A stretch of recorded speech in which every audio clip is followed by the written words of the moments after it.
Well, it's been about 6 hours, and here is our bread. And it's supposed to have roughly doubled or tripled in volume. That's about where we are at. I don't want to put it down on my vaguely floured board just so that it doesn't get flour on the bottom. But I tend to flour the edges a tiny little bit around the bowl so that's a little bit easier to get the bread detached from the bowl. As you can see, I'm working around the edges. And then once it's a little bit loosened, I usually let it kind of deposit itself. It will hold together relatively well as it very, very slowly works its way out of our container, usually in one nice big lump, which you will see in a moment.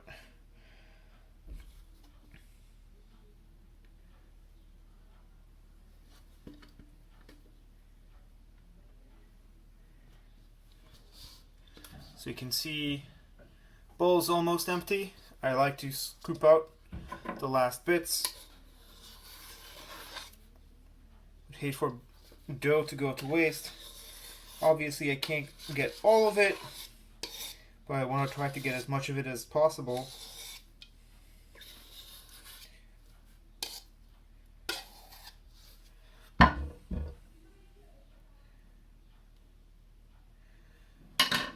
And then this is now going to be proofed. So this is really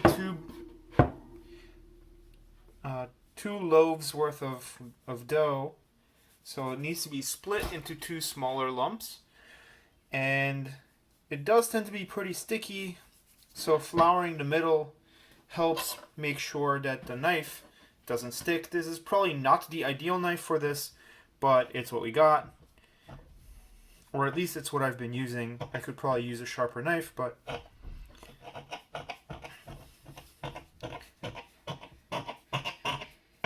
we eyeball down the middle and then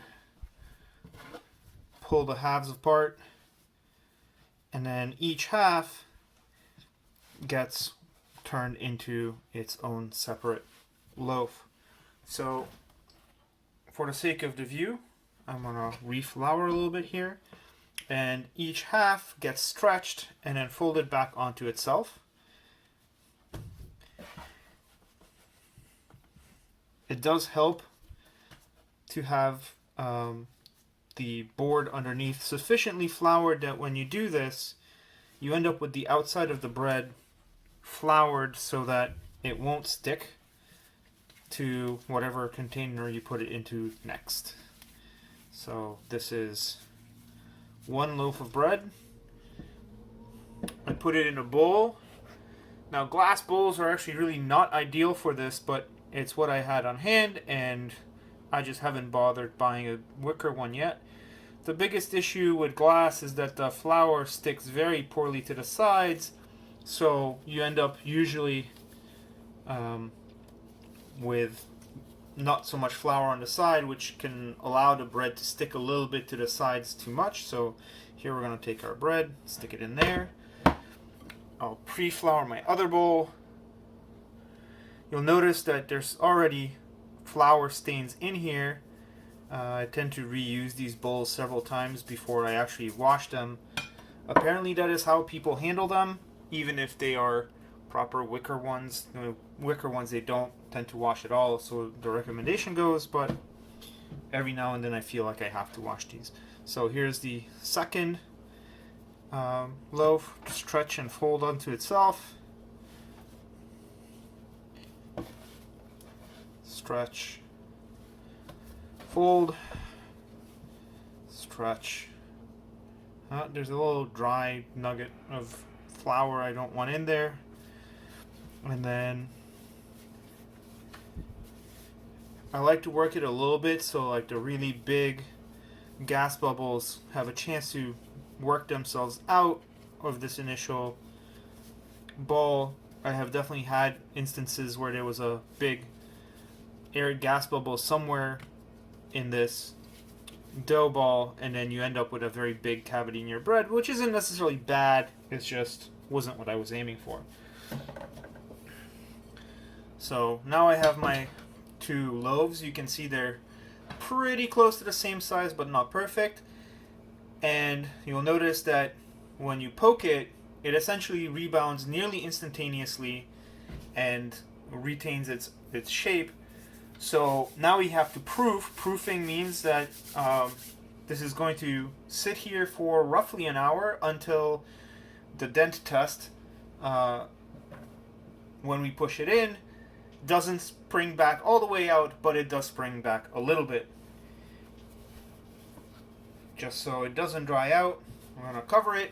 And while I'm doing that, while these guys are proofing, I'm also going to start the oven and heat it up to 475 so that the oven and the Dutch ovens inside of it will be nice and hot by the time that the loaves are proofed. This is our cookware here. It's hard to get everything on camera with my limited equipment. You got a shelf, and the shelf is where it is, so this is the view that we get.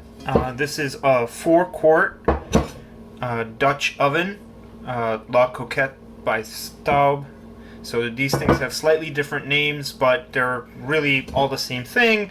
The nice thing about these is, unlike some of the other brands, this has a nice steel knob on it.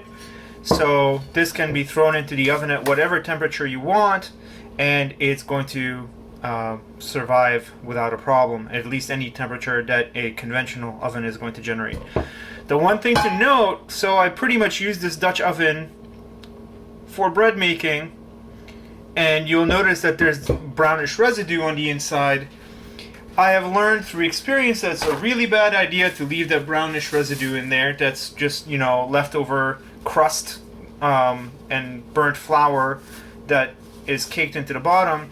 That's got to come out. If it doesn't come out, it makes it much more likely that your next bread is going to stick, which is a really frustrating scenario because a bread usually ends up just about the size of the pot when it's done, so getting it back out if it's stuck to the bottom gets really difficult. So I don't usually have to do anything more vigorous than a wet paper towel, so that's what we're going to do.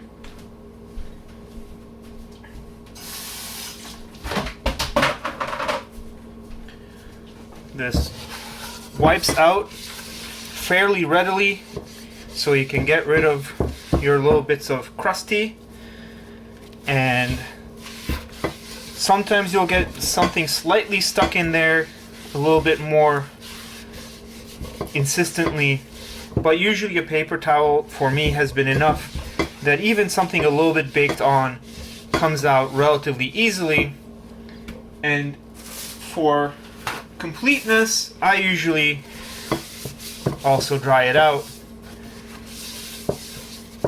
to make sure that you don't do any undue damage, and it actually lets you see better whether you got everything out. You don't really have to do anything with the other lid. You'll notice this particular brand, the lid also has these little knobs. So one of the important reasons to use this, as I have learned from having read about it, is that this keeps moisture in, and if you bake bread in the oven without covering, you have to get moisture into the oven some other way.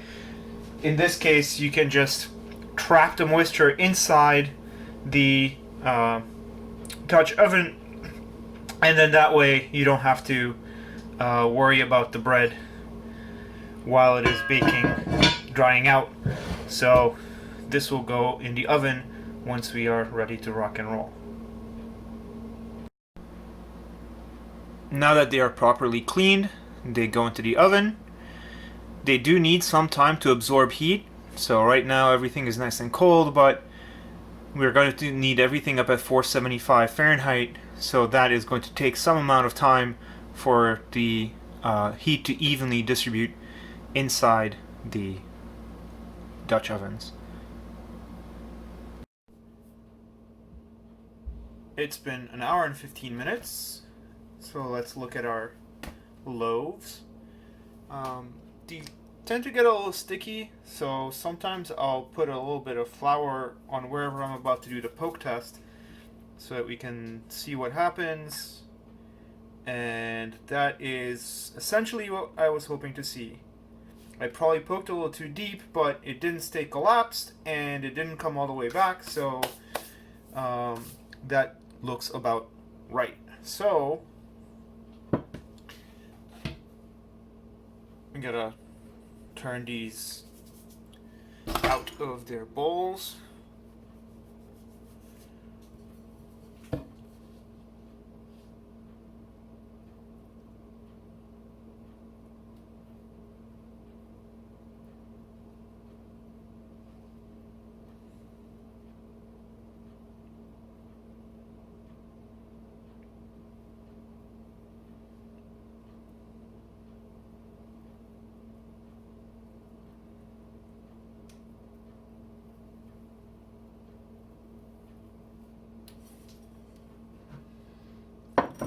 Can maybe appreciate that stickiness. I would probably do better if these were not glass bowls, but glass bowls is what I'm using because it's what I had. You can probably see it very slowly coming off the edge of the glass.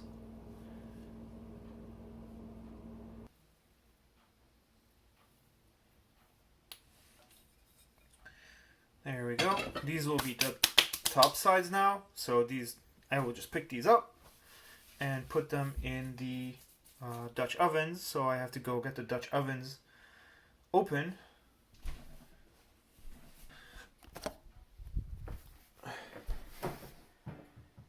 Although you can't feel it, maybe you can see the thermometer in there. Temperature is quite high. So these are my Dutch ovens, and it's very, very easy to burn oneself on them. I've done it at least once or twice.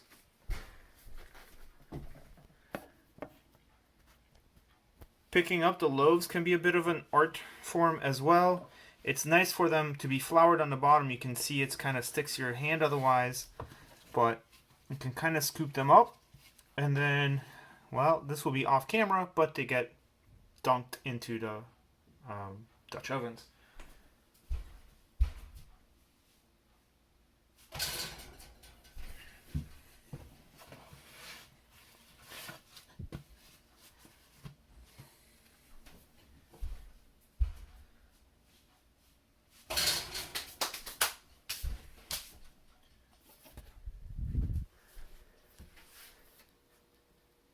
Here's a shot of the bread before it starts baking.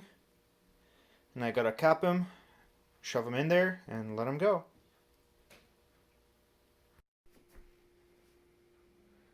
This is the action cam part. Let's see if we can do this even vaguely successfully. We need to get these lids off.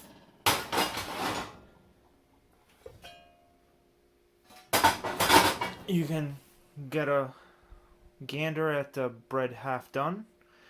Now it needs another 15 minutes, and then we'll test it. Usually by that time it's actually mostly done in my oven as it works out, although sometimes you need a little bit more.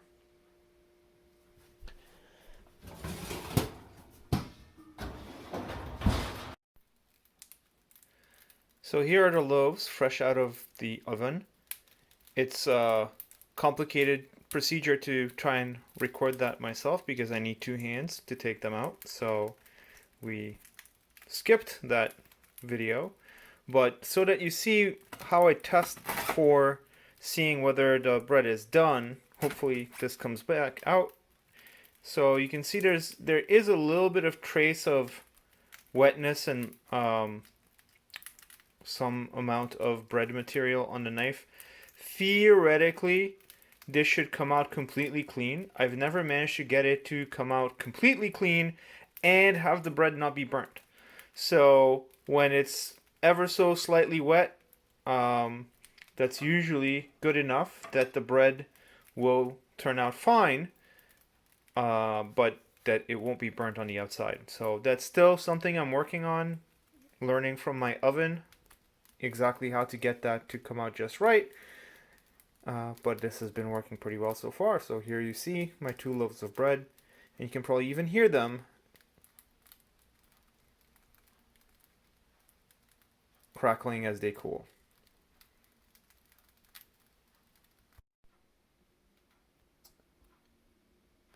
Here's the final product.